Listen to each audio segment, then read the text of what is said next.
আল্লাহর নবী সরকারে দো আলম মালাকুল মউত আজরাইলকে প্রশ্ন করলেন, এ মালাকুল মউত আজরাইল, পৃথিবীতে কোটি কোটি মানুষ আছে, এই মানুষগুলাকে আপনি কিভাবে জান কবজ করেন? কোটি কোটি মানুষ দেখা যায়, এক এক দিন লক্ষ লক্ষ কইরা মানুষ মারা যায়, হাজার হাজার মানুষ মারা যায়, আপনি কিভাবে এতগুলো মানুষকে আপনি মারেন? এত ক্ষমতা আপনি কোথায় পান? এই মানুষটা মারা যাবে আপনি কিভাবে বুঝেন? মালাকুল মউত বলে, গো আল্লাহর নবী, আরশে আজিমে আল্লাহ তাআলার একটা কুদরতি গাছ আছে। কি আছে? আরশে আজিমে আল্লাহ তাআলার একটা কুদরতি গাছ আছে। ওই গাছের মধ্যে কোটি কোটি পাতা আছে, কোটি কোটি পাতা। এক একটা পাতার মধ্যে আপনার আমার নাম লেখা আছে। শুধু আপনার আমার নাম লেখা না, আপনার আমার পূর্ণ ঠিকানা লেখা আছে। শুধু আপনার আমার পূর্ণ ঠিকানা লেখা না, আপনি আমি কতটুকু রিজিক খাবো সেটাও ওই পাতার মধ্যে লেখা আছে। যদি বলতে পারেন হুজুর কিভাবে লেখা আছে? আল্লাহ তাআলা কোরআনুল কারীমের মধ্যে একটা সূরা নাজিল করেছেন, সূরার নাম হলো সূরাতুল কলম। নাম কি? 29 পারায় সূরাতুল কলম।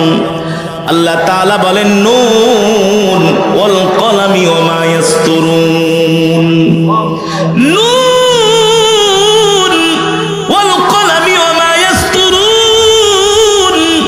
আল্লাহ তাআলা কলমকে বলতেছেন, এ কলম লেখ লেখ লেখ। কলম বলে, আল্লাহ কি লিখবো কি লিখবো? বলে, আমার বান্দার ভাগ্যলিপি লেখ। আল্লাহ আপনার বান্দার ভাগ্যলিপি কি লিখবো? বলে, আমার বান্দা কতদিন বাঁচবো তার হায়াতের জিন্দেগি লেখ। আমার এই বান্দা 60 বছর বাঁচবে, এই বান্দা 70 বছর বাঁচবে, এই বান্দা 10 বছর বাঁচবে, এই বান্দা মায়ের পেটেই জন্ম নেওয়ার সাথে সাথেই মারা যাবে।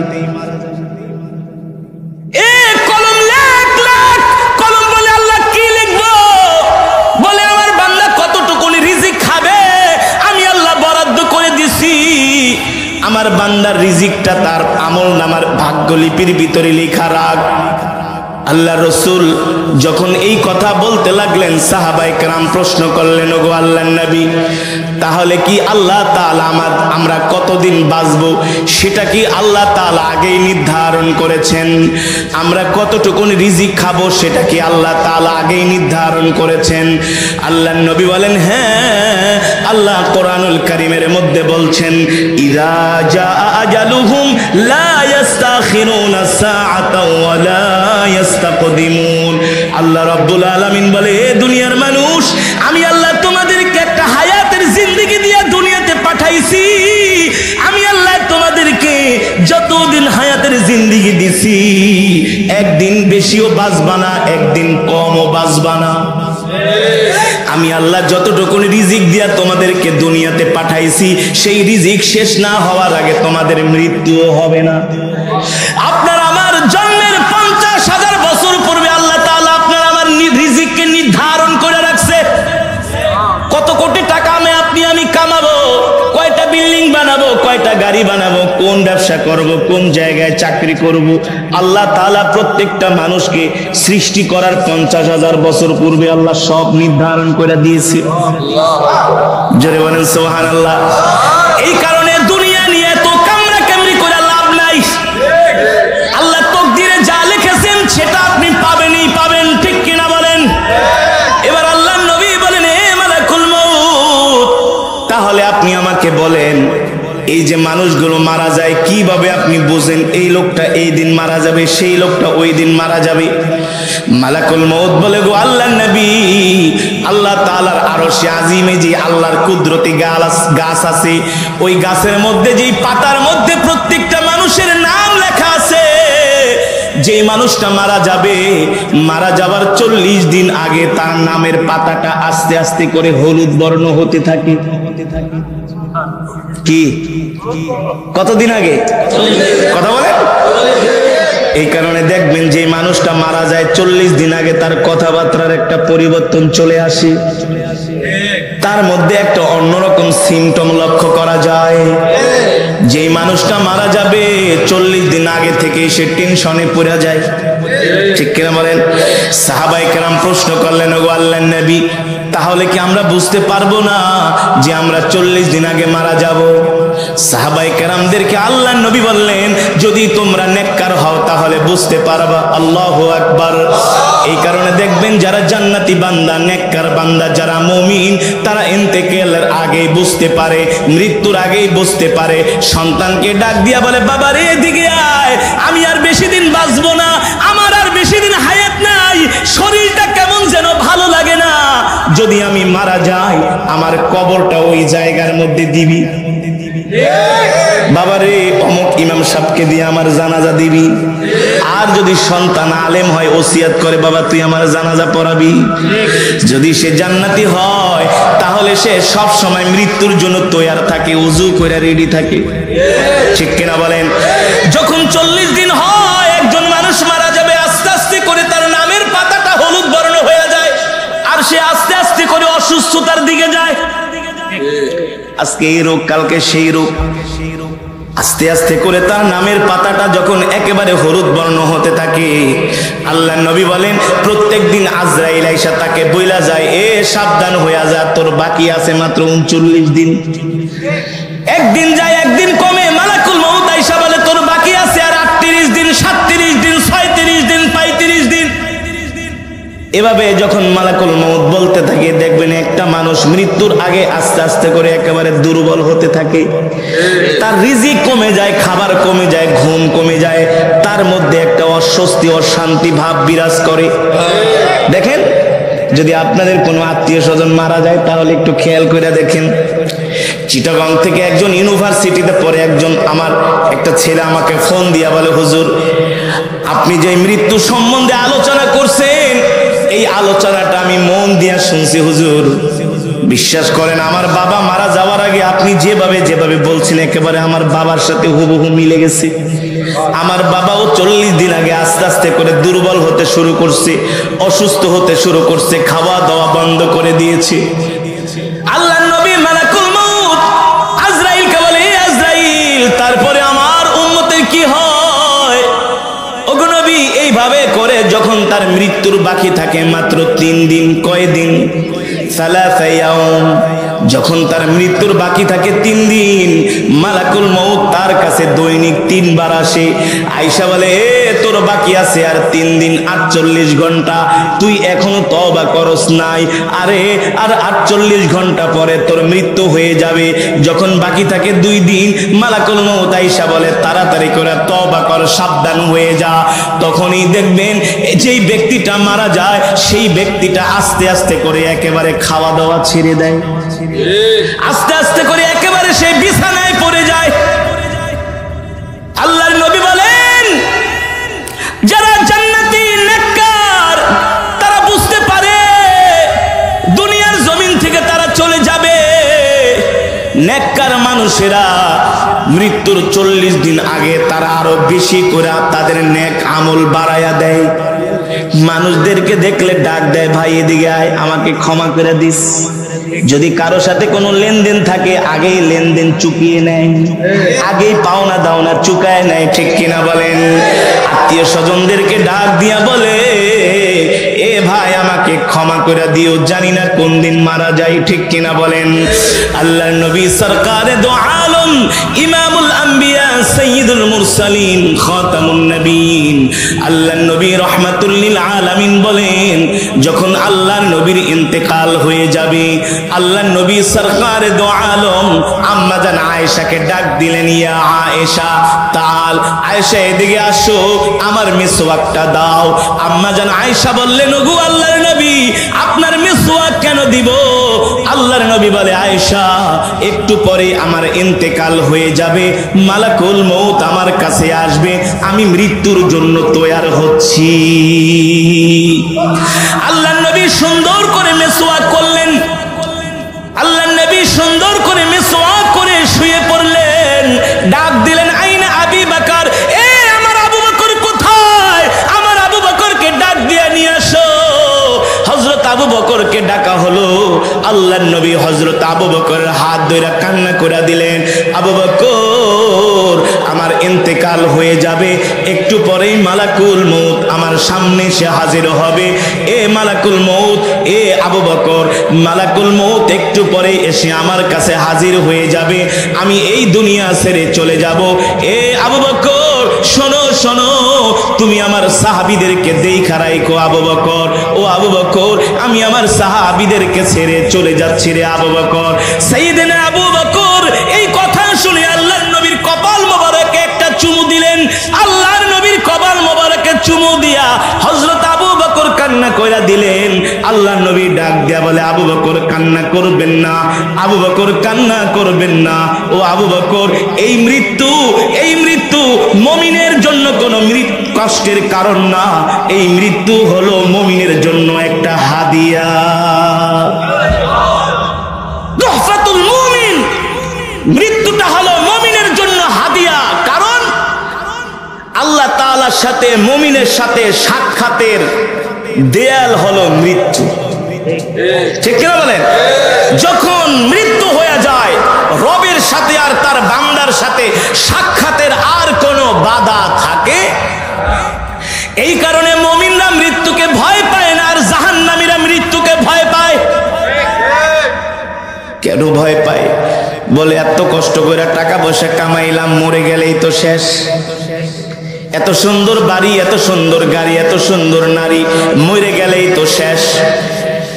কিন্তু যারা মুমিন তারা মৃত্যুকে ভয় পায় না, কারণ মুমিন ইন্তেকাল করলে তার জন্য আল্লাহ জান্নাত রেডি করে রাখে। ঠিক কিনা বলেন? এবার আল্লাহর নবী সরকারে দো আলম সাহাবায়ে কেরামদেরকে বলেন, ও সাহাবীরা, যখন মালাকুল মউত একজন বান্দার কাছে আসে, আল্লাহ তাআলা মালাকুল মউতকে নির্দেশ দিয়া দেয়, এ মালাকুল মউত, আমার ওই বান্দার জান কবজ করার জন্য তুমি যাইতেছো। শোনো শোনো, এই বান্দা হলো আমার পেয়ারা বান্দা, এই বান্দা হলো আমার আদরের বান্দা, এই বান্দা হলো আমার মুমিন বান্দা। আমার বান্দা কখনো দুনিয়াতে আমার সাথে নাফরমানি করে নাই, কোনো গুনাহ করে নাই, নামাজ ছেড়ে দেয় নাই, আমার নবীর সুন্নাত ছেড়ে দেয় নাই, আমার কোনো বিধান ছেড়ে দেয় নাই। এ মালাকুল মউত, আমি আল্লাহ তোমাকে নির্দেশ দিয়া দিলাম, সাবধান সাবধান, আমার মুমিন বান্দার জান যখন কবজ করবা, আমার মুমিন বান্দা যাতে কোনো কষ্ট না পায়। কি না পায়? সাহাবায়ে কেরাম জিজ্ঞেস করলেন, ওগো আল্লাহর নবী, তাহলে মুমিন বান্দার কিভাবে জান কবজ করা হবে? আল্লাহর নবী বলেন, যখন মুমিন বান্দার জান কবজ করা হয়, আল্লাহ তাআলা মালাকুল মউত আজরাইলকে ডাক দিয়া বলে, জান্নাতে যাও, জান্নাত থেকে একটা সাদা শুভ্র রুমাল নিয়ে যাও। কি নিয়া? জান্নাত থেকে একটা সাদা শুভ্র রুমাল নিয়ে যাও। আর জান্নাতের মধ্যে একটা খুশবু আছে, সেই খুশবুর নাম হলো রাইয়ান। কি নাম? সেই খুশবুর নাম হলো রাইয়ান। আল্লাহ তাআলা মালাকুল মউতকে বলে, মালাকুল মউত, সাবধান সাবধান, আমার বান্দাকে কোনো কষ্ট দিবে না, আমার বান্দার জান কবজ করার সময় আমার বান্দাকে কোনো রকম কষ্ট দেওয়া যাবে না। এ মালাকুল মউত, আমার বান্দার জানটা এমন ভাবে কবজ করবা যেন আমার বান্দা মনে করে তার মায়ের স্তনের দুধ পান করতে করতে ঘুমিয়ে যাচ্ছে। একটা শিশু যখন তার মায়ের স্তনের দুধ পান করে, তখন সে দুধ পান করতে করতে মনের অজান্তেই ঘুমায়া যায়। ঠিক কিনা বলেন? যখন মালাকুল মউত জান্নাত থেকে একটা সাদা শুভ্র রুমাল নিয়ে আসে, জান্নাত থেকে একটা খুশবু নিয়ে আসে রাইয়ান, এই খুশবুটা এনে রুমালের মধ্যে লাগায় দেয়। আর যে নেককার বান্দা, আল্লাহওয়ালা বান্দা, তার নাকের কাছে সাদা শুভ্র রুমালটা ধরে, আর যখন সে জান্নাতের খুশবুর ঘেরান পায় আর সহ্য করতে পারে না, কি করে?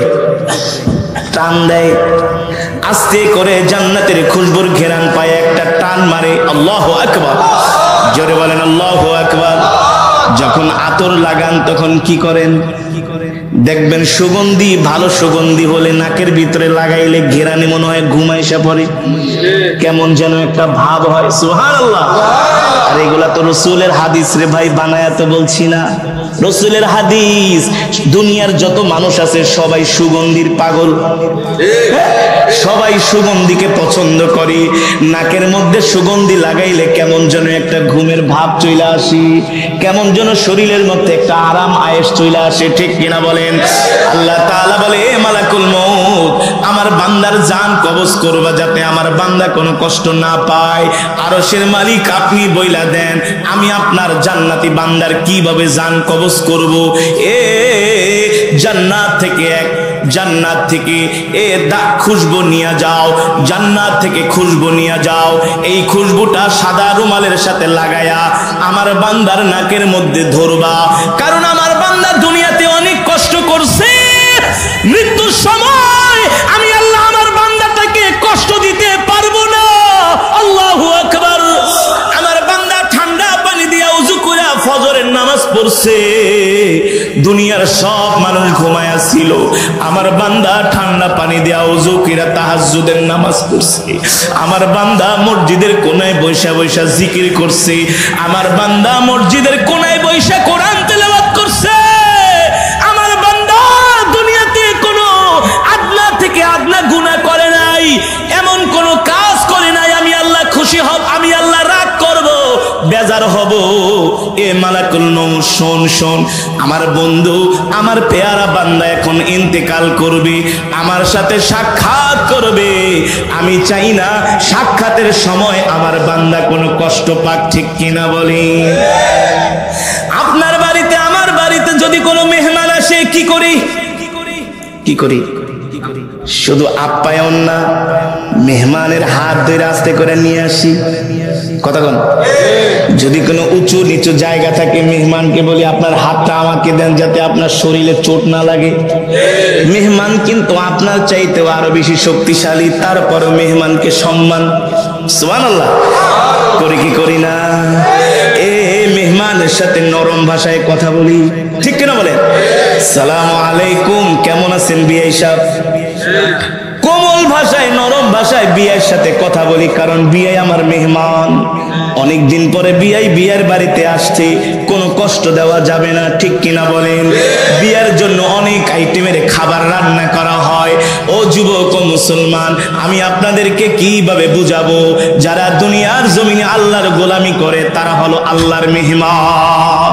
আল্লাহু আকবার। তারা হলো আল্লাহর মেহমান। আল্লাহ তাদেরকে কোনো কষ্ট দিতে পারে না, ঠিক কিনা বলেন? এই কারণে মালাকুল মউতকে বলে দেয়, সাবধান, আমার মেহমানকে ন্যূনতম কোনো কষ্ট দেওয়া, আমার মেহমানের রূহটা সম্মানের সাথে বের করে আমার কাছে নিয়ে আসবা। সুবহানাল্লাহ। আরো জোরে বলেন সুবহানাল্লাহ। এবার মালাকুল মউত জান্নাতি বান্দার কাছে আয়েশা বলে, ইয়া আইয়াতুহান নাফসুল মুতমাইন্না, ইয়া আইয়াতুহান নাফসুল মুতমাইন্না, ইরজিই ইলা রাব্বিকি রাদিয়াতাম মারদিয়া, ফাদখুলি ফি ইবাদি ওয়াদখুলি জান্নাতি। এ জান্নাতি আত্মা বের হয়ে আয়, এ আল্লাহর পেয়ারা বান্দার আত্মা বের হয়ে আয়, এ আল্লাহর পেয়ারা বান্দার আত্মা বের হয়ে আয়। আল্লাহ তোমার উপর খুশি, তুমিও আল্লাহর উপর খুশি। আল্লাহু আকবার। তোমার রব তোমার উপরে খুশি, আর তোমার রব তোমাকে জান্নাতের মধ্যে এমন নিয়ামত দিবে, নিয়ামত দেখা তুমিও হবে খুশি। সুবহানাল্লাহ। বের হইয়া আয়, বের হইয়া আয়। ইরজিই ইলা রাব্বিকা রাদিয়াতাম মারদিয়া, তুমি তোমার রবের সন্তুষ্টি অর্জন করছো, এবার তুমি তোমার রবের কাছে আসো, রবের কাছে আসো। এই কথা যখন মালাকুল মউত বইলা তার থুতনির কাছে, নাকের কাছে যখন জান্নাতের শুভ্র রুমালটা ধরে, আস্তে কইরা জান্নাতের খুশবু ঘেরান পাওয়ার সাথে সাথে এক টান দিয়া ঘুমায় যায়, একটা মুস্কি হাসি দেয়। সুবহানাল্লাহ। এই কারণে দেখবেন জান্নাতি মানুষরা ইন্তেকালের সময় মুস্কি মুস্কি হাসে, কি হাসে না? তাদের কপাল ঘেমে যায়, তারা অস্থির হয় না। পাশে থাকলে বলে আমাকে কালেমার তালকিন দাও, আমার পাশে বসে সূরা ইয়াসিনের তেলাওয়াত করো। আকাশের দিকে আঙ্গুল তুলে বলে, আল্লাহর প্রতি আমি ঈমান আনছি, আল্লাহু আকবার। সেই রবের কাছে ফিরে যাচ্ছি। সন্তানদেরকে বলে, যদি সন্তানরা নেককার হয়, তোমরা কান্নাকাটি করো না। বলে কি বলে না? তোমরা কান্নাকাটি করো না, আমার পাশে বসে ইয়াসিন সূরা তেলাওয়াত করো, আমাকে কালিমার তালকিন দাও। আর শোনো শোনো, আমার ইন্তেকালের পরে দেরি করবা না, অল্প সময়ের মধ্যে আমাকে কবর দিয়া দিবা। ঠিক কিনা বলেন? এই কারণেই তো ফাকিহুল মুহাদ্দিসিন আব্দুল্লাহ ইবনুল মুবারক রাহমাতুল্লাহি আলাইহি ইন্তেকালের সময় মুস্কি মুস্কি হাসতেছে। তার সন্তান তাকে 3 দিন পরে স্বপ্ন দেখলেন। তার সন্তান ঘুমের মধ্যে বাবাকে প্রশ্ন করলেন, ও আমার বুজুর্গ পিতা, আমি দেখলাম ইন্তেকালের সময় আপনি মুস্কি মুস্কি হাসতেছেন, কারণটা কি? আব্দুল্লাহ ইবনুল মুবারক বলে, বাবারে, দুনিয়ার জমিনে আমি কোনোদিন আল্লাহর নাফরমানি করি নাই, আমি আল্লাহর কোনোদিন একটা হুকুম ছাইরা দেই নাই, আমি আল্লাহর আদনা থেকে আদনা কোনো একটা বিধান ছেড়ে দেই নাই, আমি আমার নবীর কোনো একটা সুন্নত আমি ছেড়ে দেই নাই। এই কারণে আল্লাহ তাআলা ইন্তেকালের সময় আমার চোখের সামনে জান্নাতটা তুলে ধরেছে। আল্লাহু আকবার।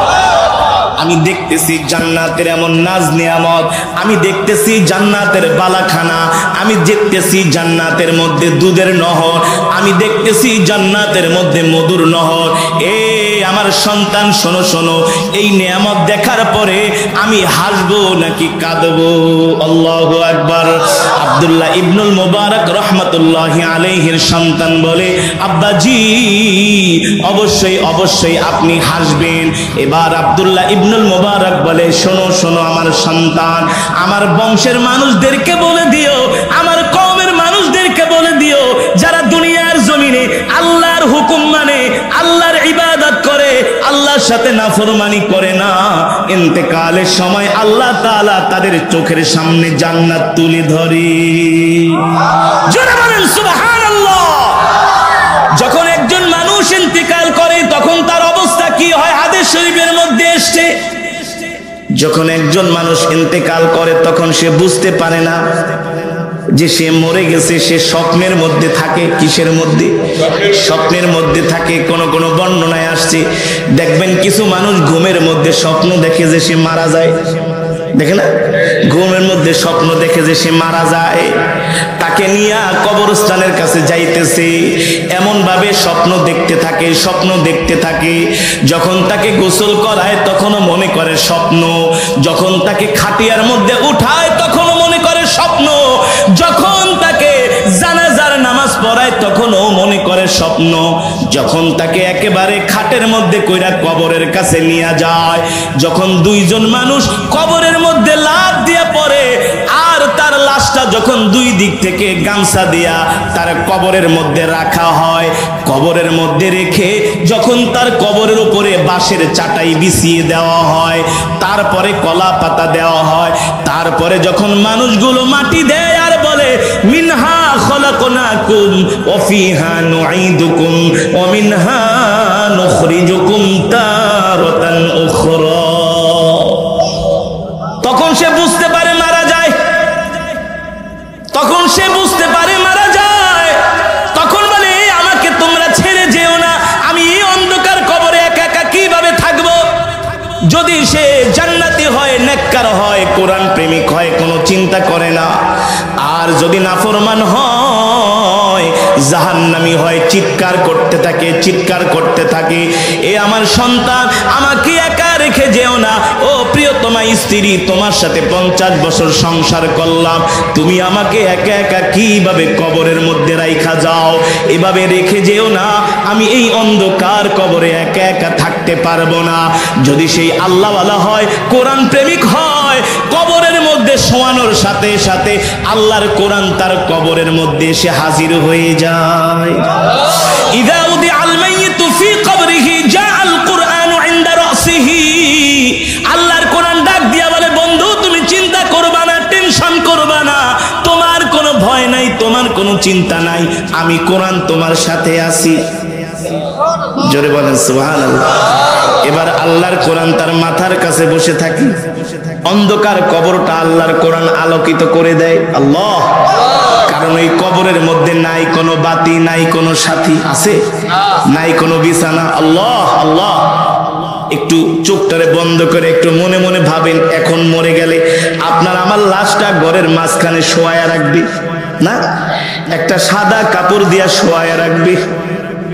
আত্মীয় স্বজন আইসা মুখের কাপড়টা সরাবে, কান্না করবে, কিন্তু হাঁটারও ক্ষমতা নাই, ওঠারও ক্ষমতা নাই, চোখ খোলারও কোনো ক্ষমতা নাই। ঠিক কিনা বলেন? বেশির থেকে বেশি সকাল 9টা পর্যন্ত ঘরে রাখবে। সকাল 9টার পরে 4-5 জনে ধরে উঠানের মধ্যে নামাবে। আল্লাহ, উঠানের মধ্যে নামায়া আপনাকে আমাকে গরম পানি দিয়া গোসল করায়া কাফনের কাপড় পরায়া জনমের বিদায় দিয়া দিবে। কষ্ট করে ঘর বানাইছেন, ঘরের জায়গায় ঘর পড়ে থাকবে, ব্যবসার জায়গায় ব্যবসা পড়ে থাকবে, গাড়ির জায়গায় গাড়ি পড়ে থাকবে, মোটরসাইকেলের চাবিটা জায়গার মধ্যে পড়ে থাকবে, মানি ব্যাগটা ডয়ের মধ্যে পড়ে থাকবে, ঘড়িটা টেবিলের উপরে পড়ে থাকবে। ওই কবরে কিছুই নিয়ে যেতে পারবো না। আসছিলাম খালি হাতে, যাব খালি হাতে।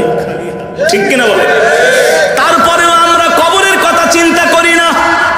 আমাদের কথাবার্তা দেখলে মনে হয় আমরা একেবারে আজীবন দুনিয়াতে বাঁচবো। সমাজে কিছু মানুষ আছে, নামাজ নাই, রোজা নাই, দিন নাই, তাদের কথাবার্তা শুনলে মনে হয় যে তারা জান্নাত একেবারে টাকা দিয়া কিনা ফেলাইছে। এমন মানুষ আছে কি আছে না? অথচ আল্লাহর কসম কইরা বলি, আল্লাহর কসম কইরা বলি, আমরা যে আমল করি, যে নামাজ পড়ি, আমরা যে কোরআন তেলাওয়াত করি, যে দান সদকা করি, যেভাবে রোজা পালন করি, হজ পালন করি, যাকাত দেই, আমাদের সব আমলের ভিতরেই ভেজাল। এই আমল দিয়ে আমরা জান্নাতের ধারে কাছেও যেতে পারবো না। পারবো? যদি আল্লাহ আমাদেরকে বিনা হিসাবে মাফ না করে দেয়, হিসাব নিকাশ ছাড়া যদি আল্লাহ আমাদেরকে জান্নাত না দেয়, তাহলে আমাদের জান্নাতে যাওয়া সম্ভব? অথচ আল্লাহর পয়গম্বরের সাহাবীরা কোনোদিন একটা গুনাহ করে নাই, তারপরেও তারা কবরের চিন্তায় পেরেশান থাকতো। ঠিক কিনা বলেন? মানুষ কিভাবে নাক টাইনা ঘুমায় নামাজ না পড়া? মানুষ কিভাবে দুনিয়ার পিছনে ঘুরে আল্লাহর হুকুম না মাইনা? কারণ এই পৃথিবীতে তো আমাদের আসল জায়গা না, স্থায়ী ঠিকানা না। এই পৃথিবীতে আমরা সবাই হলাম অস্থায়ী। ঠিক কিনা বলেন? এই যে মাহফিলে আসছি, মাহফিল থেকে বাড়ি পর্যন্ত যেতে পারবো কিনা সেটারও কোনো গ্যারান্টি নাই। আছে? জোরে বলেন আছে? অথচ আল্লাহর পয়গম্বরের স্ত্রী আমাদের আম্মাজান খাদিজাতুল কুবরা রাদিয়াল্লাহু তাআলা আনহা, তিনি ছিলেন মক্কার সবচেয়ে বড় সম্ভ্রান্ত পরিবারের সন্তান, সবচেয়ে বড় ব্যবসায়ী। আল্লাহর নবী যখন হেরা গুহায় গেছেন, আম্মাজান আয়েশা, আম্মাজান খাদিজা খাবার রান্না কইরা কইরা সেই মক্কা থেকে হেরা গুহা হলো প্রায় 5 কিলোমিটার, 3000 ফিট উঁচুতে।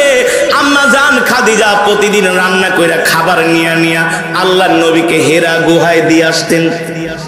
আম্মাজানের যত সম্পদ ছিল, আল্লাহর নবীর সাথে বিয়ে হওয়ার পর সব সম্পদগুলো আল্লাহর নবীর হাতে তুলে দিলেন। বর্তমানে সেই স্বর্ণের ওজন হলো প্রায় 50 মণ। সেই সব স্বর্ণগুলো আল্লাহর নবীর কাছে দিলেন। আল্লাহর নবী আল্লাহর রাস্তায় দান করে দিলেন। এমন হয়েছে আল্লাহর নবীর ঘরে 1 দিন 2 দিন 3 দিন পর্যন্ত চুলায় আগুন জ্বলে নাই। আল্লাহর নবীর কাছে বাজার করার মতো কোনো পয়সা নাই। আম্মাজান খাদিজা নিজের আংটি বেচা, নিজের স্বর্ণের জিনিস বেচা, নিজের দামি দামি আসবাবপত্র বেচে বেচে আম্মাজান খাদিজা বাজার করতেন, আল্লাহর নবীর জন্য খাবার তৈরি করতেন। একদিনও আম্মাজান খাদিজা আল্লাহর নবীকে বলে নাই যে ঘরের মধ্যে খাবার নাই, খাবার কিনে আনেন। একদিনও বলে নাই। আল্লাহর নবী দিনের দাওয়াত দিতে যাইতেন, আম্মাজান খাদিজা আল্লাহর নবীর জন্য ঘরের মধ্যে দরজার সামনে দাঁড়ায় থাকতেন, ঘুমাইতেনও না। যদি ঘুমায় থাকি, আল্লাহর নবী রাত গভীরে আইসা দরজায় যদি নক করে, আমি যদি ঘুমায় যাই, যদি দরজা খুলতে দেরি হয়, আল্লাহর নবী কষ্ট পাবে। এই কারণে কোনোদিন আম্মা জান ঘুমাইতেন না, ঘরের দরজার সামনে দাঁড়ায় থাকতেন। একদিন হঠাৎ করে আল্লাহ নবী রাত গভীরে বাড়িতে আসলেন, দরজায় নক করলেন, ইফতাহিল বাবিয়া খাদিজা, এ খাদিজা ঘরের দরজাটা খুলে দাও। হযরত খাদিজা ঘরের দরজা খুলে দিলেন। আল্লাহ নবী বলে, খাদিজা একবার ডাক দিলাম, একবারই দরজা খুলে দিলা, তুমি কি রাত্রবেলা ঘুমাও নাই? হযরত খাদিজা বলে, ওগো প্রাণের স্বামী, মক্কার সব কাফেরেরা হলো আপনার শত্রু, তারা আপনাকে মারার জন্য চক্রান্ত করে, ষড়যন্ত্র করে। আমি আপনাকে বাইরে রাইখা কিভাবে আমি খাদিজা ঘুমাই? এটা হতেই পারে না। তাহলে তুমি কিভাবে আমার জন্য অপেক্ষা করো? আম্মা জান খাদিজা বলে, প্রতিদিন আপনি ঘরে না আসা পর্যন্ত আমি এই ঘরের খুঁটির সাথে দাঁড়ায় দাঁড়ায় ট্যাক লাগায়া ঘুমাই, যাতে করে একবার নক করার সাথে সাথে আমি দরজাটা খুলে দেই। আম্মা জান খাদিজা এই কথা বলার সাথে সাথে আল্লাহর নবীর চোখ মোবারক দিয়ে ঝরঝর করে পানি চলে আসলো। এ খাদিজা, সারাদিন তুমি এত কষ্ট করো, রাত্রবেলা ঘুমাও না, আমার জন্য তুমি দাঁড়ায় দাঁড়ায় অপেক্ষা করো। হঠাৎ করে আল্লাহর নবীর চোখের নজর চলে গেল আম্মা জান খাদিজা যে বস্ত্রটা পরেছিলেন, যে কাপড়টা, সেই কাপড়ের দিকে। আল্লাহর নবী দেখেন আম্মা জান খাদিজার কাপড়ের মধ্যে এত তালি লাগানো, এত তালি লাগানো, কয়েকশো জায়গা দিয়ে তালি লাগানো। এখন ছিঁড়ে গেলেও ওই কাপড় আর তালি দেওয়ার মতো কোনো জায়গা নাই, সুই ঢুকানোর মতো কোনো জায়গা নাই, এমন ভাবে আম্মা জানের কাপড়টা ছিঁড়ে গেছে। আল্লাহর নবী দেখা কান্না করে দিলেন, খাদিজা তুমি আমার কাছে বিবাহ বসলা, বিবাহ বন্ধনে আবদ্ধ হলা, এতগুলো অর্থ আমার হাতে তুইলা দিলা, একদিনও জিজ্ঞেস করলাম আমি তোমার অর্থগুলো কি করলাম? আমি ঠিক মতো ঘরে বাজারও দিতে পারি না, তুমি কোনোদিন অভিযোগও করলা না। আজ দেখতেছি তোমার পিন্দনের কাপড়টা ছিঁড়ে গেছে, একবার তুমি আমাকে কোনোদিন কাপড়ের কথা বললা না। আম্মা জান খাদিজা বলে, ও আল্লাহর নবী, আমি জানি আপনার পকেটে পয়সা নাই, যদি আমি আপনাকে কাপড়ের কথা বলি, আপনি যদি আমাকে এনে দিতে না পারেন, তাহলে আপনি আমার চেয়ে বেশি কষ্ট পাবেন। খাদিজা তো খাদিজা এমনি হয় নাই। আল্লাহর নবী আম্মা জানকে জড়াই ধরে বলে, খাদিজা তুমি দিনের জন্য এত কষ্ট করতেছো, আল্লাহ তোমাকে উত্তম সাজা দিবে। আমি ওয়াদা দিলাম আমি তোমার সাথে জান্নাতে থাকবো। আল্লাহু আকবার। আম্মা জান খাদিজা বলো, গো আল্লাহর নবী, দুনিয়াতে যত কষ্ট করছি আমার কোনো দুঃখ নাই, আমার কোনো অভিযোগ নাই, কিন্তু আপনার কাছে আমি তিনটা জিনিস চাই, আপনি আমাকে দিবেন কিনা? যেই স্ত্রী স্বামীকে এত ভালোবাসে, ওই স্ত্রী যদি স্বামীর কাছে কিছু চায়, স্বামী যতই গরিব হোক না কেন, স্ত্রীর আবদার কখনো পূরণ না করে পারে না, ঠিক কিনা বলেন? আল্লাহর নবী বলে, খাদিজা বলো বলো তুমি আমার কাছে কি চাও? আম্মা জান খাদিজা বলো, গো আল্লাহর নবী, আমি এক নম্বরে চাই, যেই দিন আমি ইন্তেকাল করব, আপনি আমাকে বাজার থেকে কাফনের কাপড় কিনে দাফন দিবেন না, আপনার শরীর মোবারকের মধ্যে যে জুব্বা আছে, এই জুব্বাটা দিয়া কাফনের কাপড় বানায়া আপনি আমাকে দাফন দিয়া দিবেন। আল্লাহ নবী বললেন, ঠিক আছে। দুই নম্বরে কি চাও? দুই নম্বরে আমি চাই, আমি ইন্তেকাল করলে আপনি আমার জন্য যেই কবরটা খনন করবেন, এই কবরের ভিতরে আপনি আগে নামবেন, নেমে কবরের চতুর্পাশে আপনি হাঁটবেন। আল্লাহ নবী বললেন, ঠিক আছে, আমি কবরের চতুর্পাশে হাঁটবো। তিন নম্বরে কি চাও? আম্মা জান খাদিজা বলে, ওগো আল্লাহর নবী, আপনি আমাকে যখন কবরের মধ্যে শোয়াইবেন, কবরের মধ্যে শোয়াইয়া দাফন দিয়ে আপনি সাথে সাথে চলে আসবেন না, কিছুক্ষণ সময় আপনি আমার কবরের পাশে দাঁড়ায় থাকবেন। আল্লাহ নবী বললেন, ঠিক আছে খাদিজা, আমি কিছুক্ষণ সময় তোমার গোরস্থানে, তোমার কবরের পাশে দাঁড়ায় থাকবো। আল্লাহ নবী রাহমাতুল লিল আলামিন বললেন, এ খাদিজা, এবার বলো, আমি আমার গায়ের জুব্বা দিয়া যদি তোমাকে কাফনের কাপড় বানায়া দাফন দিয়া দেই, তাহলে এতে করে তোমার কি উপকার হবে? আম্মা জান খাদিজা বলে, ওগো আল্লাহর নবী, আমি জানি না ওই কবরের মধ্যে আমার কি অবস্থা হয়, না জানি জাহান্নামের মধ্যে আমাকে ফেলা হয়, না জানি জাহান্নামের আগুন আমার শরীরের মধ্যে লাগায় দেওয়া হয়, কিন্তু আমার বিশ্বাস, আপনার জুব্বা মুবারক যদি আমার শরীরের মধ্যে থাকে,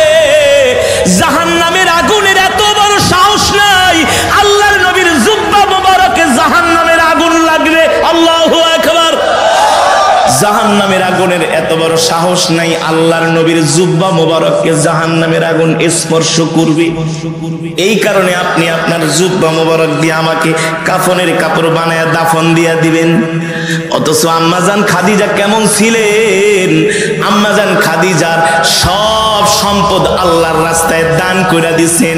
আম্মাজান খাদিজা ইন্তেকালের আগে আম্মাজান খাদিজার একটা মুহূর্ত যায় নাই আল্লাহ তাআলার হুকুম ছাড়া, ঠিক কিনা বলেন? এমনকি আম্মাজান খাদিজা রাদিয়াল্লাহু তাআলা আনহা আল্লাহর নবীর সহযোগী হইয়া তিনিও দ্বীনের দাওয়াত দিয়েছেন। আল্লাহু আকবার। সেই আম্মাজান কবরের ভয়ে এতটা ভীত সন্ত্রস্ত, সেই আম্মাজান কবরের ভয়ে এতটা ভীত সন্ত্রস্ত, আল্লাহর নবী বলে, খাদিজা এবার বলো আমি তোমার কবরের মধ্যে হাঁটলে তোমার কি উপকার হবে? আম্মাজান খাদিজা বলে, গো আল্লাহর নবী, আপনি আমার গোরস্থানে যায়া যদি আমার কবরের চতুর্পাশ দিয়া হাঁটেন, যদি আমার আমল নামায় ধরা খায়া যায়, তাহলে তো কবরের মাটি এক দিক থেকে আর এক দিকে চলে যাবে, আর এক দিকের মাটি আর এক দিকে চলে যাবে, দুই দিকের মাটি একত্র হইয়া এমন জোরে চাপ দিবে আমার হাড্ডি গুড্ডি গুলো চূর্ণ বিচূর্ণ হয়ে যাবে। যদি আপনার বরকতি পা মোবারক কবরের চতুর্পাশে লাগে, তাহলে কবরের মাটির এত বড় সাহস নাই আল্লাহর নবীর যেখানে বরকতি পা মোবারক লাগছে সেই জায়গার মাটি আর এক জায়গায় আসার সাহস পাবে না, ঠিক কিনা বলে? তাহলে বলো, 3 নম্বরে আমি তোমার কবরের পাশে দাঁড়ায় থাকলে কি হবে? তোমার গোরস্থানের পাশে দাঁড়ায় থাকলে কি হবে তোমাকে মাটি দেওয়ার পরে? আম্মাজান খাদিজা বলে, গো আল্লাহর নবী, যখন আমার সওয়াল করার জন্য মুনকার নাকির ফেরেশতারা আসবে, তখন আপনি আমার পক্ষ হইয়া আমার সওয়ালের উত্তরগুলো দিয়ে দিবেন। জোরে বলেন আল্লাহু আকবার। ঠিক যখন আল্লাহর নবীর প্রিয়তমা স্ত্রী আমাদের আম্মাজান খাদিজাতুল কুবরা রাদিয়াল্লাহু তাআলা আনহা ইন্তেকাল করলেন, ঠিক আল্লাহর নবী আমার আম্মাজানকে জান্নাতুল মুআল্লাতে তিনি দাফন করলেন। আল্লাহর নবী নিজের হাত দিয়া আম্মাজান খাদিজার লাশ মোবারকটা কবরের মধ্যে রাখলেন। আল্লাহর নবী নিজের হাত দিয়া কাফন পরালেন, দাফন করলেন। কিন্তু আম্মাজানের লাশ যখন কবরের মধ্যে রাখা হলো, আল্লাহর নবী বারবার আম্মাজানের লাশটা, আম্মাজানের মুখটা তিনি কিবলার দিকে ঘুরায় দেন, কিন্তু তার চেহারা মোবারকটা কিবলার দিকে থাকে না, আসমানের দিকে ঘুরা যায়। একবার না, দুইবার না, 3 বার আল্লাহর নবী কিবলার দিকে ঘুরায়, আর আম্মাজান খাদিজার চেহারা মোবারকটা আসমানের দিকে ফিরা যায়। একবার, দুইবার, 3 বার হওয়ার পরে আল্লাহর নবী চিন্তায় পড়ে গেলেন, টেনশনে পড়ে গেলেন। কিরে, কি হলো? আমার খাদিজার চেহারাটা কিবলার দিকে থাকে না, আসমানের দিকে বারবার কেন ঘুরা যায়? আল্লাহর নবী কবরের পাশে দাঁড়ায় দাঁড়ায় কান্না করতেছে। আল্লাহ তাআলা জিবরাইলকে পাঠাই দিছে, জিবরাইল যাও যাও, আমার হাবিব কান্না করতেছে, আমার হাবিবের চোখের পানি আমি আল্লাহ সহ্য করতে পারি না। আমার হাবিব বারবার তার খাদিজার চেহারাটা কিবলার দিকে ঘুরায় দেয়। আরে আমার হাবিবকে যে বলো আমার খাদিজার চেহারাটা কিবলার দিকে থাকবে না, আমার খাদিজার চেহারাটা আসমানের দিকে থাকবে, কারণ আমার খাদিজা দুনিয়াতে এত বেশি নেক আমল করেছে, ইসলামের জন্য, দ্বীনের জন্য এত কুরবানি করেছে। এই কারণে স্বয়ং আমি আল্লাহ রাব্বুল আলামিন আমার খাদিজার চেহারাটা আসমানের দিকে ঘুরায় দিতেছি ফেরেশতাদেরকে দিয়া, যাতে কইরা আমি আল্লাহ আরশে আজিম থেকে তাকায়া তাকায়া আমার খাদিজার চেহারাটা দেখতে পারি। জোরে বলেন সুবহানাল্লাহ।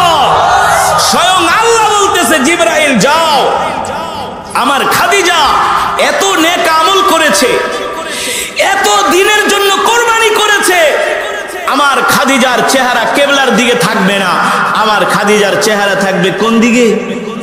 আসমানের দিকে। আসমানের দিকে স্বয়ং আমি রব, আরশের মালিক, আসমানের মালিক, আমি তাকায় তাকায় আমার খাদিজার চেহারাটা দেখব। মা বোনেরা, বয়ানটা তো শুনতেছেন। আম্মাজান খাদিজা কোনদিন নামাজ ছেড়ে দেয় নাই, ঠিক কিনা বলেন? কোনদিন পর্দা ছেড়ে দেয় নাই। কোনদিন আম্মাজান খাদিজা একটা হারাম থেকে হারাম, আদনা থেকে আদনা গুনাহ করে নাই। তার সব সম্পদ আল্লাহর রাস্তায় দান করে দিছে। আমাদের অনেক মা বোনরা আছে ঠিক মতো নামাজ পড়ে না, সারাদিন শুধু মোবাইলে ফেসবুকে শুধু গান শুনে, টিকটক দেখে, নাটক দেখে, স্টার জলসা, জি বাংলা দেখে, ঠিক কেন বলেন?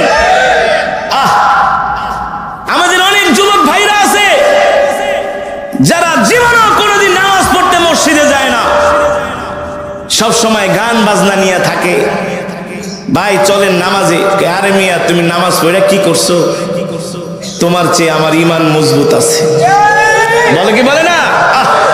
আম্মাজান খাদিজা আল্লাহর দ্বীনের জন্য এত কোরবানি করেছেন। আল্লাহ তাআলা বলে, এ জিবরাইল যাও আমার হাবিবকে বলো দুনিয়ার সবার চেহারা থাকবে কিবলার দিকে, আর আমার খাদিজার চেহারা থাকবে আসমানের দিকে। কেন? আমার খাদিজা দ্বীনের জন্য এত কোরবানি করছে। আমার হাবিব যখন হেরা গুহায় ধ্যানে মগ্ন ছিলেন, আম্মাজান খাদিজা 40 বছরের একজন বয়োবৃদ্ধ মানুষ, চিন্তা করা যায়? মক্কা থেকে হেরা গুহা হলো 5 কিলোমিটার দূর, তারপরে সেটা প্রায় 3 থেকে 3.5 কিলোমিটার বর্গফুট উঁচু। সেখানে আম্মাজান খাদিজা প্রতিদিন খাবার রান্না করে করে, তাও কি দিনের বেলা না, দিনের বেলা গেলে তো কাফেররা দেখে ফেলবে যে মোহাম্মদ এই গুহার মধ্যে পালায় আছে, ইবাদতে মগ্ন আছে। সন্ধ্যার পরে বের হতেন আম্মাজান খাদিজা, সন্ধ্যার পরে ঘুটঘুটে অন্ধকারের মধ্যে, যাতে কাফেরেরা দেখতে কাপড়ের নিচে করে খাবার রান্না করে করে প্রতিদিন। কোন কোন বর্ণনায় আসছে 40 দিন তারও বেশি আম্মাজান খাবার নিয়ে প্রতিদিন আল্লাহ নবীকে হেরা গুহায় দিয়ে আসতেন। কি কোরবানি, কি কষ্ট, চিন্তা করছেন? প্রতিদিন প্রতিদিন প্রতিদিন এভাবে করে আম্মাজান রাতের আধারে আল্লাহ নবীর জন্য খাবার রান্না করে নিয়ে যাইতেন। সেই খাদিজা ইন্তেকালের পরে রব তার উপরে এমন খুশি হয়ে গেছে, এমন খুশি, আমার খাদিজা এত কষ্ট করছে দিনের জন্য, সারা পৃথিবীর মানুষের চেহারা থাকবে কিবলার দিকে, আর আমার খাদিজার চেহারা থাকবে আসমানের দিকে, আসমানের দিকে। এটা আমার খাদিজার পুরস্কার। আমি রব আমার খাদিজার চেহারা তাকায় তাকায় দেখব। আল্লাহু আকবার। জান্নাতি হওয়ার পরেও আম্মাজান খাদিজা দিনের জন্য কত কষ্ট করেছে। আর আজকে আমাদের কি অবস্থা? একটু বেশি শীত পড়লে আমরা নামাজ পড়তে যাই না, একটু বেশি বৃষ্টি হলে আমরা নামাজ পড়তে যাই না, একটু ঝড় হলে আমরা ঘর থেকে দিনের কাজে বের হই না, ঠিক কিনা বলেন? আম্মাজান খাদিজা রাসূলের সাহাবীরা তারা কখনো ঝড় বৃষ্টির ভয়ে, শীতের ভয়ে তারা কখনো ঘরে বসে থাকতেন না। তারা যেমন করে জুমার নামাজ আদায় করতেন, তেমন করে ফজরের নামাজ আদায় করতেন, ঠিক না ভাই? আমি চাঁদপুরে এক মাহফিলে গেছি, 50 ডেক খিচুড়ি রাঁধছে। প্রশ্ন করলাম, ভাই আপনাদের এলাকার মানুষ তো খুব আল্লাহ এলাকা, হুজুর বোঝেন না, 50 ডেক খিচুড়ি, 20,000-এর মতো মানুষ। আমি আপনাদের এলাকার মানুষ তো খুব ওয়াজ শুনে, হুজুর সারা রাত ওয়াজ করবেন, একজনও উঠবো না। মাশাআল্লাহ, আপনার এলাকার মানুষ তো খুব ধার্মিক, মসজিদও তো সুন্দর। কাওয়া হুজুর গ্রামের মসজিদে এসি লাগাইছি, বোঝেন না মানুষ কত দিনের প্রতি কত টান, কত টাকা পয়সা খরচ করে। দেখেন কত সুন্দর করে গোরস্থান বানাইছি, পুরা বাউন্ডারি দিয়া লাইট লাগাইছি, খুব সুন্দর। মাশাআল্লাহ, ভালো কথা, খুব ওয়াজ শোনেন, খুব ধার্মিক। তো ফজরের নামাজের কি অবস্থা? কয়জন মুসল্লি হয়? কোন নামাজ? কথা কয় না, কোন নামাজ? হ্যাঁ, মুনাফিক আর মুসলমানের মাঝে পার্থক্য বুঝতে পারবেন তখন। মুনাফিক ফজরের নামাজে উপস্থিত হতে পারে না। কারা? মুনাফিক। মুনাফিক এশারের নামাজে উপস্থিত হইতে পারে না, মুনাফিক আসরের নামাজে উপস্থিত হইতে পারে না। কারণ মুনাফিকরা ফজরের সময় নাক টেনে ঘুমায়, আসরের সময়, এশারের সময় তারা ব্যবসা বাণিজ্য, চাকরি বাকরি নিয়ে ব্যস্ত থাকে, হিসাব নিকাশ নিয়ে ব্যস্ত থাকে, তখন তারা নামাজ পড়তে আসেন। আল্লাহর নবী বলে, তোমরা মুনাফিক চিনবা কিভাবে? যারা দেখবা ফজরের নামাজ, আসরের নামাজ পড়ে না, ওরা হলো মুনাফিক। জুমার নামাজে জায়গা দেওয়া যায় না, ওযুখানায়ও মুসল্লি দাঁড়ায়, মাঠেও মুসল্লি দাঁড়ায়, আর ফজরের নামাজে 8 জন মুসল্লি হয় না। কথা কম, কথা বলেন। হ্যাঁ, 8 জন মুসল্লি হয় না। অথচ দেখেন ঘরের ভিতরে বৈশা ঠিকই ফেসবুক চালাইতেছে, টেলিভিশন দেখতেছি, চায়ের দোকানে বৈশা আড্ডা মারতেছি। রাসূলের সাহাবীরা প্রশ্ন করলেন, ওগো আল্লাহর নবী, আমরা কখন বুঝবো যে আল্লাহ আমাদের উপর সন্তুষ্ট? আল্লাহর নবী বললেন, তোমরা তখন বুঝবা তোমাদের উপর আল্লাহ সন্তুষ্ট যখন বেশি বেশি করে ইবাদত করতে মন চাইবে। যখন বেশি বেশি করে ইবাদত করতে মন চাইবে তখন বুঝবা আল্লাহ তাআলা তোমাদের প্রতি সন্তুষ্ট। আমার উম্মতকে বলে দিও যে আমার উম্মত তখন বুঝবে যে আল্লাহ তাদের উপর সন্তুষ্ট যখন তাদের বেশি বেশি করে ইবাদত করতে মন চাইবে। আর যখন ইবাদতের ভিতরে মজা পাবে না তখন বুঝবা যে আল্লাহ তোমাদের উপর অসন্তুষ্ট।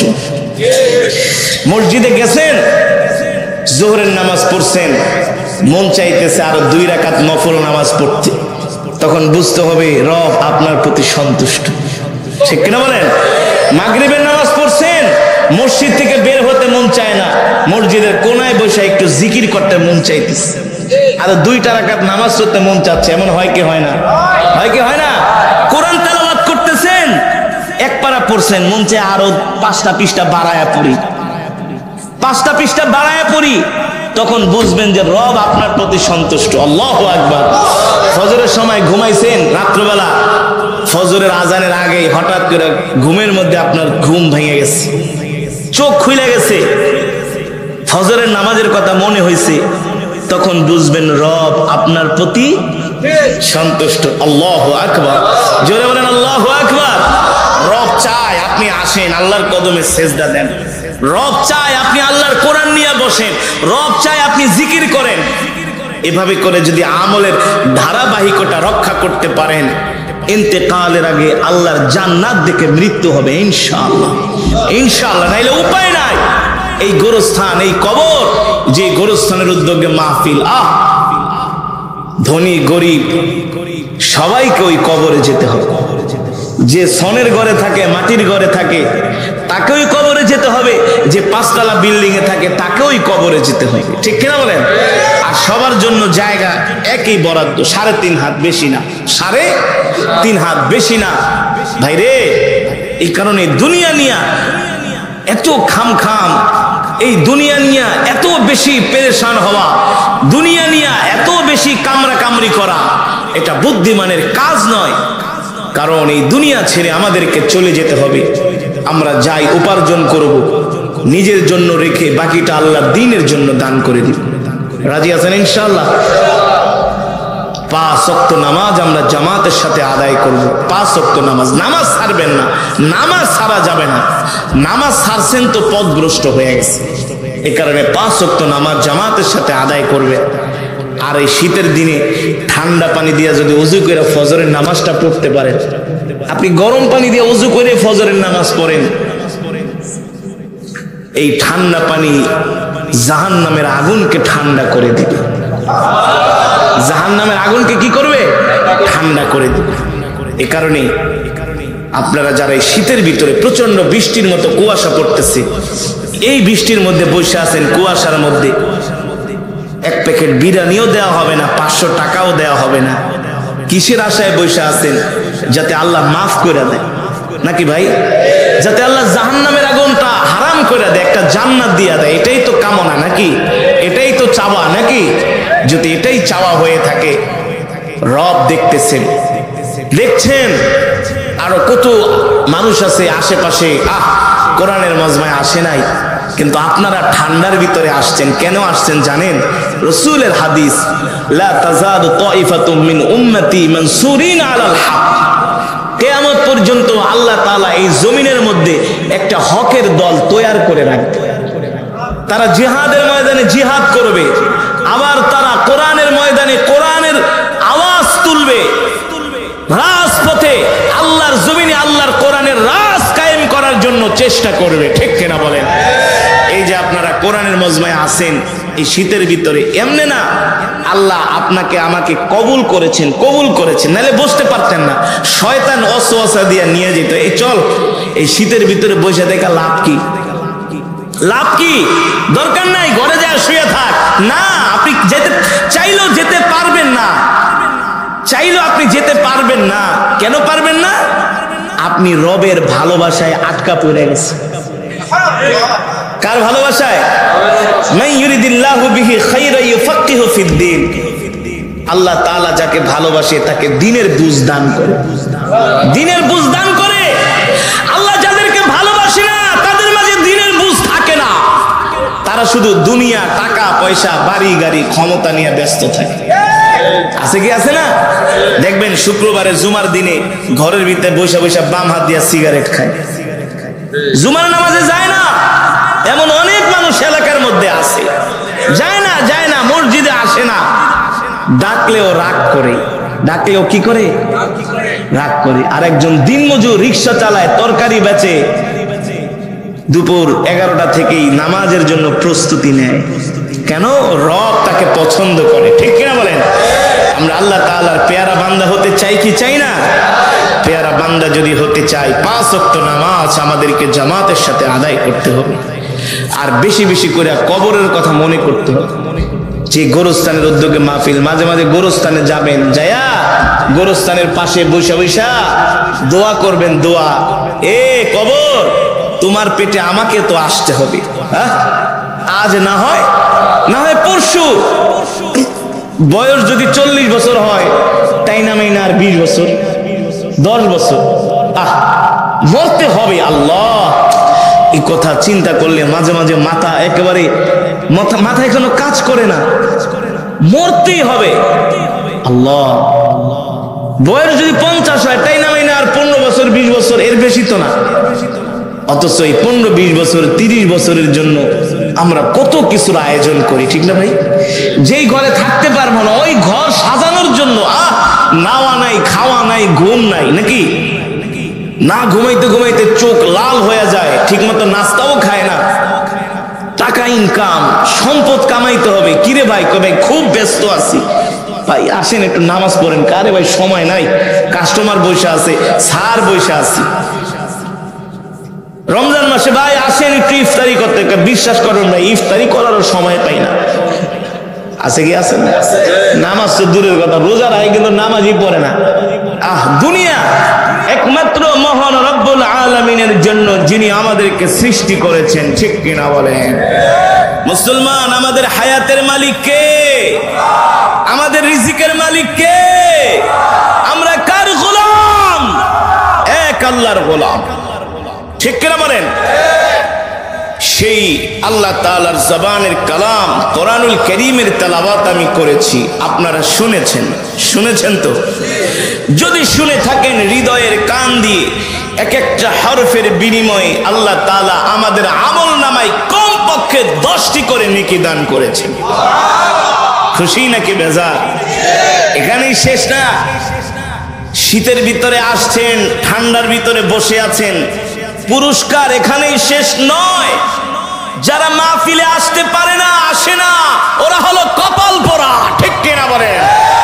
আর এই কোরআনের তেলাওয়াত শোনার জন্য আবু জেহেলও ঘরের ভিতরে ঘুমাইতে পারে না। ঠিক কিনা বলেন? আল্লাহর নবীর এই তেলাওয়াত শোনার জন্য আবু জেহেল রাত 2টা বাজে ঘুম থেকে উঠে বাইতুল্লাহ এসে বাইতুল্লাহর দেয়ালের পিছনে চোরের মতো দাঁড়িয়ে দাঁড়িয়ে চুরি করে করে আল্লাহর নবীর কোরআনের তেলাওয়াত শুনেছে।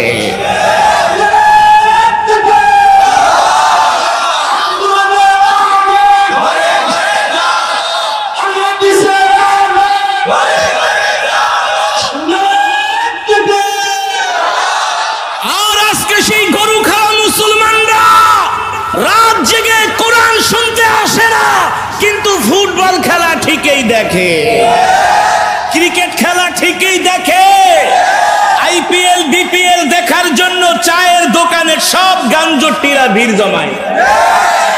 আইপিএল বিপিএল আল্লাহ ছুড়াইব। আল্লাহর দেয়া রিজিক খেয়ে, আল্লাহর দেওয়া অক্সিজেন গ্রহণ করে তোমাকে মসজিদে পাওয়া যায় না, দিনের কাজে পাওয়া যায় না, তোমাকে পাওয়া যায় আইপিএল আর বিপিএল খেলার চায়ের দোকানে। আল্লাহ কি ছাড়বে? জোরে বলুন। আমি যে কোরআনের তেলাওয়াত করেছি, এই কোরআন কার? যুবক রে, মুসলমান, যৌবনের তাড়নায় শরীরে শক্তি আছে,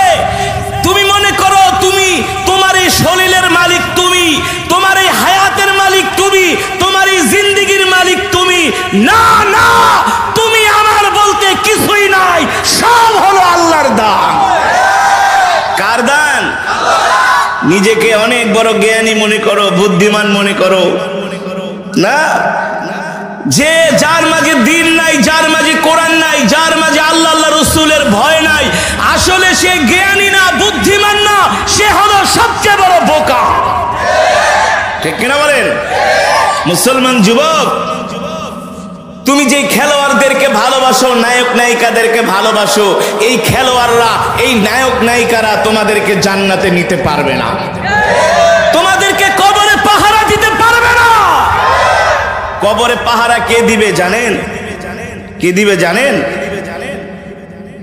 একটু আগে আমি যে কোরআনের তেলাওয়াত করলাম, এই কোরআন আমাদেরকে কবরের মধ্যে পাহারা দিবে। ইদা উদিআল মাইয়িতু ফি কবরিহি জাআল কুরআনু ইনদা রাসিহি।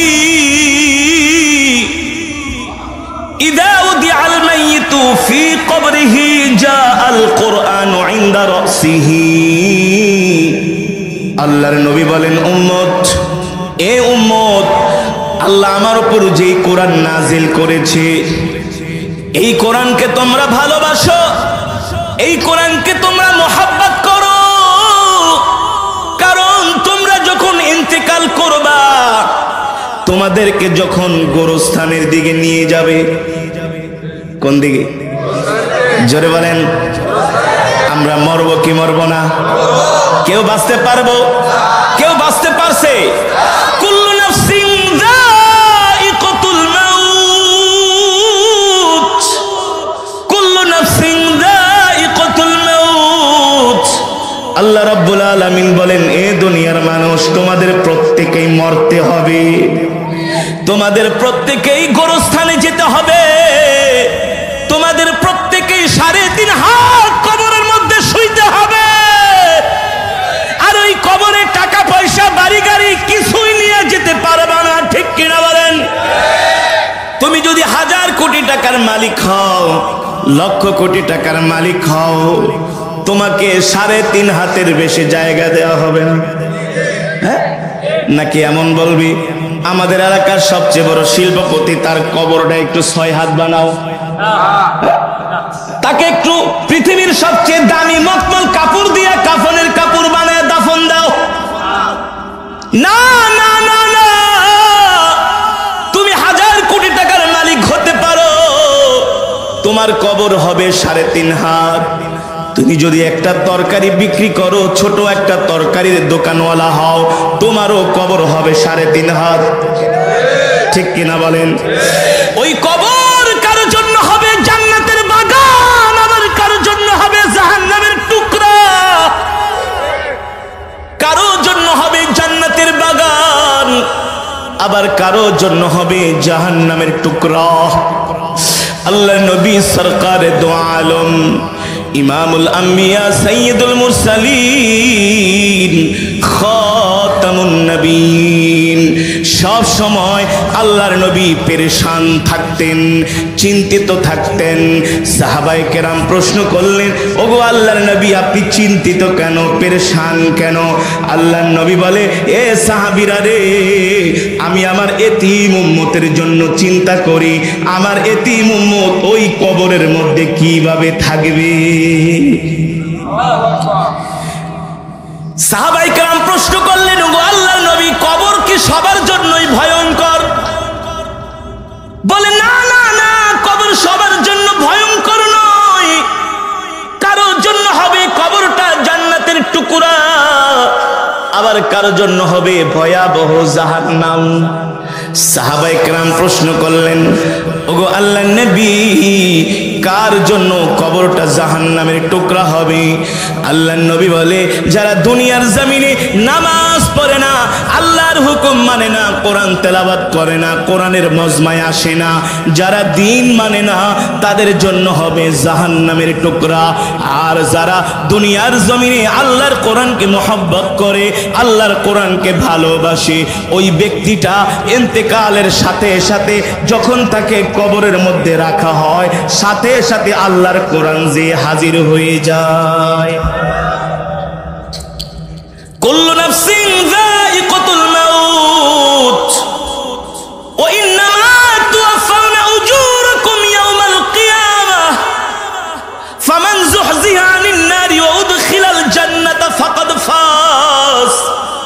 ওয়ামাল হায়াতুদ দুনিয়া ইল্লা মাতাউল গুরুর।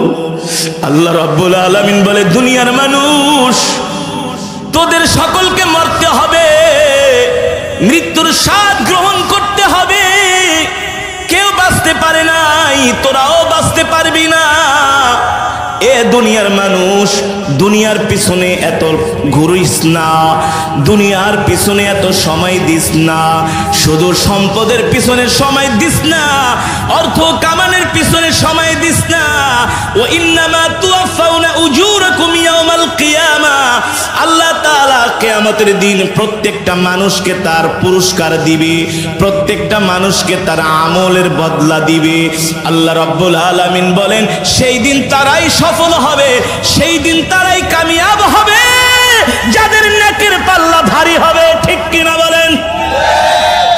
যাদের নেকের পাল্লা ভারী হবে তারাই সেই দিন সফল হবে, তারাই সেই দিন কামিয়াব হবে।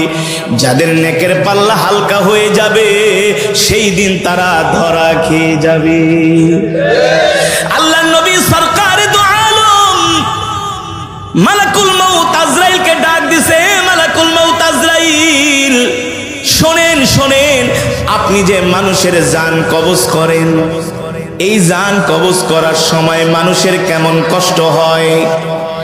মালাকুল মউত বলে, ওগো আল্লাহর নবী, আমি আপনাকে ছোট্ট একটা ধারণা দিই। আমি যখন মানুষের জান কবজ করি তখন যারা নাফরমান হয়, যারা জাহান্নামী হয়, যারা আল্লাহর সাথে নাফরমানি করে, তাদেরকে আমি সবচেয়ে যেটা ছোট কষ্ট দিই সেটা হলো একটা জ্যান্ত বকরিকে জবাই না করে ওই বকরি থেকে যদি চামড়া টেনে টেনে খোসানো হয়, ওই বকরিটা যতটুকুন কষ্ট পায় তার চাইতে আরো কোটি কোটি গুণ একটা মানুষ মৃত্যুর সময় কষ্ট পায়। আল্লাহর নবী বলে, মৃত্যুর যন্ত্রণার চাইতে এত ভয়ঙ্কর যন্ত্রণা পৃথিবীতে আর হতে পারে না। ঠিক কিনা বলেন? কিন্তু আজকে আমরা মানুষ দুনিয়াতে মৃত্যুকে ভুলাই গেছি, অথচ যেটা সবচেয়ে বেশি আমাদের স্মরণ করার কথা ছিল সেটাকে আমরা স্মরণ করি না। আপনি একটা গাড়ি কিনতে যাবেন, গাড়ির কোম্পানি আপনাকে বলে দিবে আমার গাড়ির মেয়াদ 30 বছর। একটা বিল্ডিং বানাবেন, ইঞ্জিনিয়ার বলে দিবে আমার বিল্ডিং এর মেয়াদ 100 বছর। আপনি একটা ফার্নিচার বানাবেন, কাঠমিস্ত্রি বলে দিবে আমার ফার্নিচারের মেয়াদ হলো 10 বছর। কথা বলে? আপনি ছোট্ট একটা জিনিস কিনবেন, সেটারও একটা মেয়াদ দিয়া দেয়। কিন্তু আপনি আমি মানুষ এত শক্তিশালী, আপনার আমার হায়াতের জিন্দেগির কোনো মেয়াদ নাই। আছে? যে কোনো সময় আমাদের মৃত্যু চলে আসতে পারে। কথা বলেন ঠিক কিনা? যে কোনো সময় মালাকুল মউত আমাদেরকে পাকড়াও করতে পারে, অথচ আমরা মালাকুল মউতকে ভুলে গেছি, মৃত্যুকে ভুলে গেছি। বিশাল স্বর্ণকমল বাড়ি বানাইতেছে, হুজুর এই টাইলস কিনে আনছি স্পেন থেকে, জার্মান থেকে, সব ফিটিংস লন্ডন থেকে। বাথরুমের পিছেই খরচ হয়েছে 10 লাখ। 6 লাখ? কি সুন্দর করে ড্রয়িং রুম, বেডরুম সাজাইছি। যেই বাড়ি আপনি এত সুন্দর করে সাজাইলেন, ওই বাড়িতে থাকার 1 মিনিটেরও কোনো ভরসা নাই, 1 মিনিটেরও কোনো গ্যারান্টি। কিন্তু কবরে যে থাকতে হবে এটা তো নিশ্চিত। এটা কি? এটা নিশ্চিত, নিশ্চিত কবরে থাকতেই হবে। তো কবরে কিভাবে থাকবো? বিছনা ছাড়া কিভাবে থাকবো? বাতি ছাড়া। একবার কি চিন্তা করছি? কেউ যাবে না, কেউ যাবে না। তাহলে কবরে কিভাবে আরামে থাকবো? ইদা উদি আল মাইয়িতু ফি কবরিহি। আল্লাহর কোরআনকে যদি আমরা সঙ্গী বানাইতে পারি, আল্লাহর কোরআনকে যদি ভালোবাসতে পারি, 5টা ওয়াক্ত নামাজ যদি জামাতের সাথে আদায় করতে পারি, তাহলে কবরটা আমাদের জান্নাতের টুকরা হয়ে যাবে। ঠিক কিনা বলে? এই কারণে নিজেও 5 ওয়াক্ত সালাত আদায় করবেন, অন্য ভাইদেরকেও সালাত আদায় করার জন্য উৎসাহিত করবেন।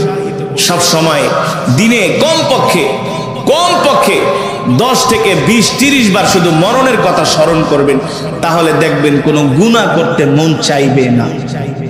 বেশি বেশি মৃত্যুর কথা স্মরণ করবেন, বেশি বেশি মৃত্যুর কথা স্মরণ করলে গুনাহ করার প্রবণতা আস্তে আস্তে করে দূর হয়ে যায়, আপনি মুমিন হয়ে যাবেন। আল্লাহ তাআলা আমাদের সকলকে মুমিন হিসাবে কবুল করুন বলি আমিন।